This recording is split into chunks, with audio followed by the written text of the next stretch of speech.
Two pedestrians were struck and killed by an 18-wheeler logging truck. A man was shot. It happened around 8:20 p.m. The fire crews have been able to contain that fire, but there still is a heavy blanket of smoke.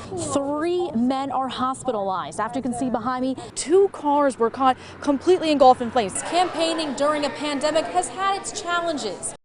Wear a face mask is a saying we hear every single day. His remains came back just this week. His legacy will shine bright in Fulton County. Her older child was the intended target. Take a look at this. You can click right here. Cause of the fire is still unknown as of now. Of course, as we learn more information, we will update you on air and online. Reporting in Waterville tonight, I'm Spencer Tracy, News 10 ABC. Etched on the gravestones here at the Saratoga National Cemetery are the names of those who dedicated their lives to our country. One of those is Corporal Clifford Johnson. He served and died in the Korean War, and his remains came back just this week. Now today, members of the community gave their final salute, including his surviving brother. Now we got closure and we can all rest in peace. He can rest in peace. After missing for 70 years in the Korean War, Corporal Clifford Johnson, an American war hero, was laid to rest. To bring him back home after all these years.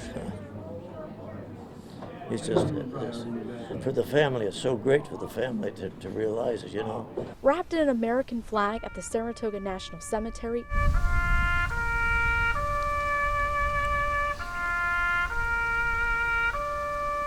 members of the community said their final goodbye. He wanted to go in the Army. He told me once that, he said, I remember telling me he's got to go away to the Army. Norman Johnson, Clifford's younger brother, says he was a man of many talents, from playing the harmonica to... Very good swimmer. And that's how I learned how to swim, really. Threw me in and said swim. Coming from a strong military family, Norman, who served in the Vietnam War, says putting his life on the line is what he knew best. But I felt when my brothers went to war, I wanted to go too. That's the way it was. It was just, I wanted to be a part of them.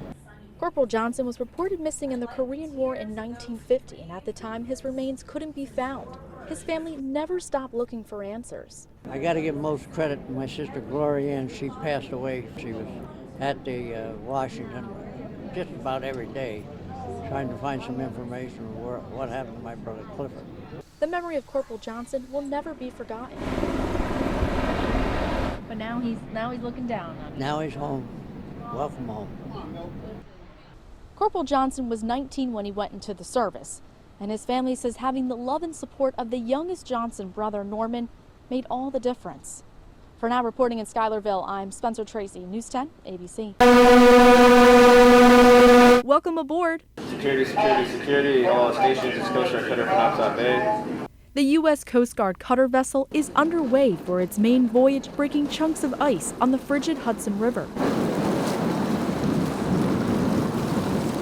The crew of the Penobscot Bay invited us on their 4-hour journey from Kingston to Saugerties to show us the importance of domestic ice breaking. To ensure that the people in the Northeast and New England and New York gets the energy, the security, and to ensure that the waterway is open for commercial traffic. Ice-breaking operations help navigate and minimize waterway closures. For Executive Officer Lieutenant Greg Schmidt, he says it's all about clearing a path. Where here, we actually get to see the results of breaking ice because we break it, and at times we're assisting other vessels. We actually get to see our work right then and there.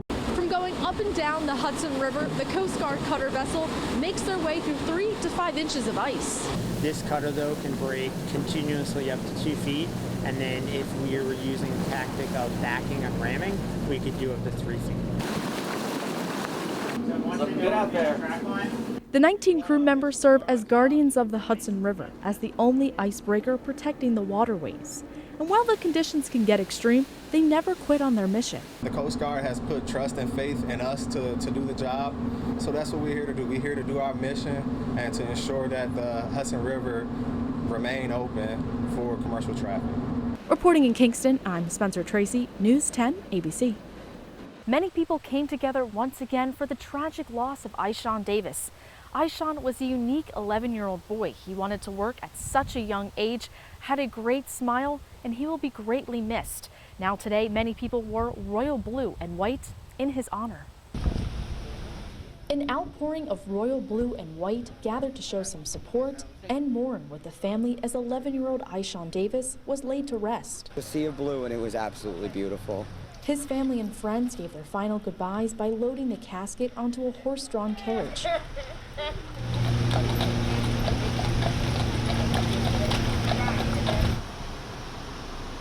A procession of cars made their way through the streets of Troy. They passed his family's home and ending at St. Peter's Cemetery.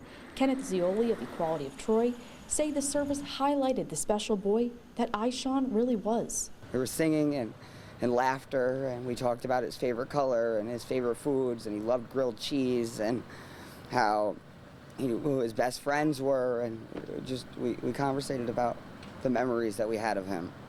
Aishan's death has sent waves of shock and pain through the community and city of Troy. He was shot and killed in a drive-by shooting on Old 6th Avenue. Zioli says Aishan was against gun violence, and they will continue to fight for change. He wanted to be that change, and for his life, and he still brought change even afterwards. He's bringing change to this day, and we'll continue, like I said, we'll continue to save the very city that he asked us to save. Aishan Davis was known for his infectious smile and always wanting to play with his siblings. His name will never be forgotten. Aishan Davis, Aishan Davis, Aishan Davis. And my nephew, his legacy will live on. Aishan Davis will live on. His name will live on.